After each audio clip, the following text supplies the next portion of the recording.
السلام علیکم ناظرین، میں ہوں ڈاکٹر محمد علی حمزہ اور آپ دیکھ رہے ہیں میرا official YouTube channel.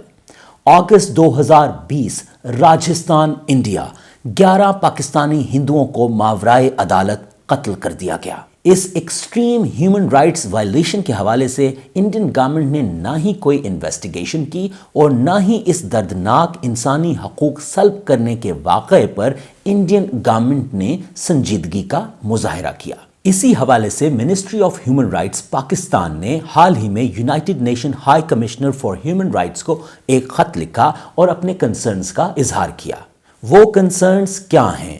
Number 1، Indian government نے اس واقعے کے حوالے سے کوئی معلومات اب تک شیئر نہیں کی۔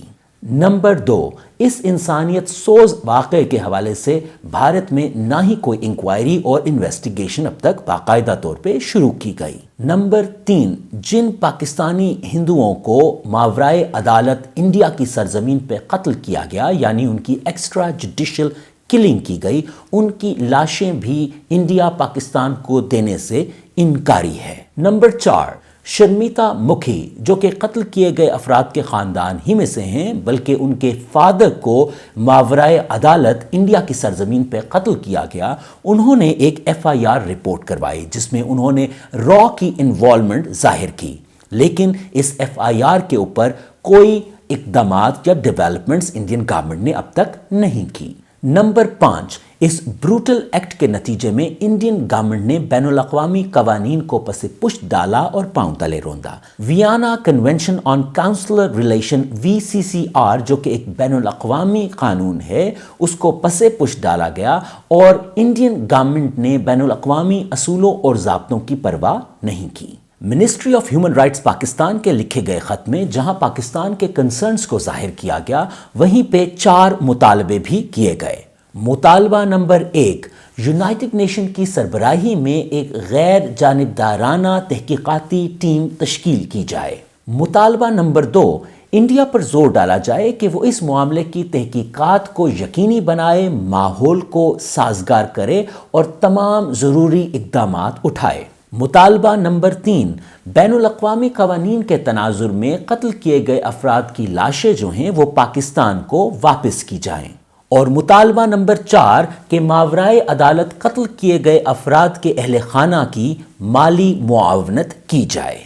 Ministry of Human Rights Pakistan کے لکھے گئے اس خط کا مقصد United Nation High Commission for Human Rights کو یہ بات باور کروانا ہے کہ یہ معاملہ ریاستی سطح کا ہے اور انڈیا کے اس قسم کے مظالم جو ہیں وہ ایک روٹین کا حصہ بن چکے ہیں، اور انڈین گورنمنٹ اس قسم کے معاملات کے بارے میں انویسٹیگیشن اور انکوائری کو انکریج بھی نہیں کرتی اور اپنے ظالمانہ رویے کو قائم رکھے ہوئے ہے۔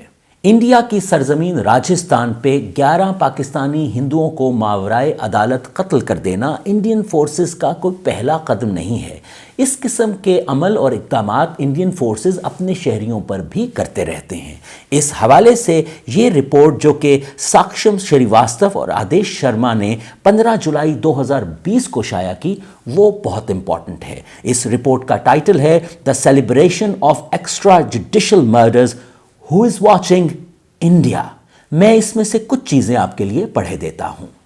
The report says, "Police killing and brutality have become common news in India lately, with various cases where citizens were beaten and even killed on account of trivial violations of the nationwide COVID lockdown."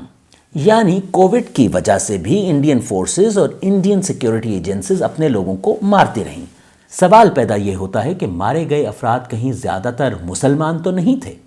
The Commission report of 2009 revealed that during the period of 1993 to 2009, every 1 out of 2 police encounters were fake. During 2005 to 2019, the Commission had investigated 112 fake encounter cases, out of which 25 were clear human rights violations. It is speculated that owing to a lack of common awareness, this apparent complaint rate is much lower than the actual number. Another set of data from the National Crime Records Bureau paints an even darker picture. The Bureau in its 2018 reports highlighted that a total of 89 human rights violation cases were registered against the police. This was a sharp increase from the 2017 data given out by the same bureau, where a total of 56 cases of human rights violations were registered. The data, though not even close to what the actual number might be, still depicts the growing adversity in the law and order of the country. The UP police has itself boasted of carrying out a total of 5,178 engagements, killing 103 and injuring 1,859 in the span of 2 years from 2017 to 2019.